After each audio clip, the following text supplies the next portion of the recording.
তা নির্বাচন কমিশনের কাছে আমরা যেটা বলেছিলাম যে এই যে বিভিন্ন রাজনৈতিক দল ক্ষমতায় থাকা অবস্থায় গোয়েন্দা সংস্থাকে ব্যবহার করে যে বিভিন্ন বুইফোর পার্টিকে নিবন্ধন দেয়, আপনারা রিভাইজ করেন। এই যে প্রায় 60টা নিবন্ধিত দল, যদি নির্বাচন কমিশনের বর্তমান কন্ডিশন, লাস্ট কন্ডিশনটা যে 100 উপজেলায় সক্রিয় কার্যক্রম, অন্থার জেলা কার্যক্রম, এইটাকে যদি তারা স্ট্যান্ডার্ড হিসেবে ফলো করে 8 থেকে 10টা বেশি রাজনৈতিক দলের নিবন্ধন টিকবে না।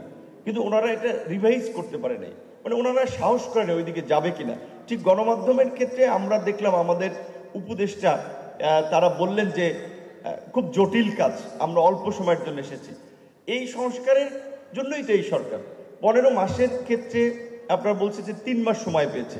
সংস্কার কমিশন তো কাজ করেছে, এখন এইটার জন্য তো সংবিধানের সংস্কার অনেক ক্ষেত্রে হয়তো প্রয়োজন হয় নাই, তো এইখানে তো বাধ্যবাধকতা ছিল না। এবং আমি মনে করি এটা আপনাদের যদি আজকে এখানে পেপারে ছিল, কিন্তু আমি সম্পূর্ণভাবে এটার সাথে দ্বিমত। বাংলাদেশের মতো দেশে এইখানে মিডিয়াকে কোনো একেবারে শিল্প গোষ্ঠীর হাতে জিম্মি হতে দেওয়া ঠিক না। সেক্ষেত্রে এখানে কমিশনের যে প্রস্তাব ছিল আমরা ওইটাকে বরঞ্চ আমি মনে করি অধিক যুক্তিসঙ্গত, যে আপনার কোনো হাউস মানে অন হাউস কি বলে যে একজন ব্যক্তির হাতে একটার বেশি মিডিয়া থাকতে পারবেন, এটা খুব ভালো প্রস্তাব ছিল। কিন্তু উপদেশটা বলতে গেলে, যেটা আমি আজকে আসার সময় একটা নিউজ পড়ছিলাম, তার কমেন্ট যে বলছিল অনেকের সাথে মনোমালিন্য হবে, অনেকে অখুশি হবে।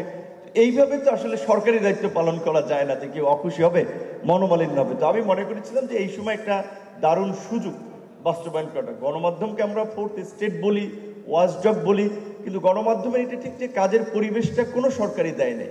যেমন আপনারা বলছিলেন যে এই বিজিএস গঠনের প্রেক্ষাপটটা 4 দলীয় জোট সরকারের সময়, লাস্ট রেজিমের সময়, সামনে আবার কি হয়, অবশ্যই সে সময় আপনাদেরকে কথা বলতে হবে। সুতরাং সেজন্য এইটা একটা পারফেক্ট এবং উপযুক্ত সময় ছিল অন্তত এইখানে সাংবাদিকদের সুরক্ষা, গণমাধ্যমকে একটা মুক্ত মাধ্যম হিসেবে বিকাশ করার জন্য কিছু আইন প্রণয়ন করা। এবং যেটা আপনারা বলছেন যে অ্যাক্রেডিটেশন কার্ডের কথা, এটা তো স্বাভাবিকভাবে সচিবালয় কিংবা বিভিন্ন ক্ষেত্রে দেখা যায় সাধারণত রাজনৈতিক বিবেচনায় করা, এটা সব সরকার করেছে, আমার ধারণা সামনেও হতে পারে।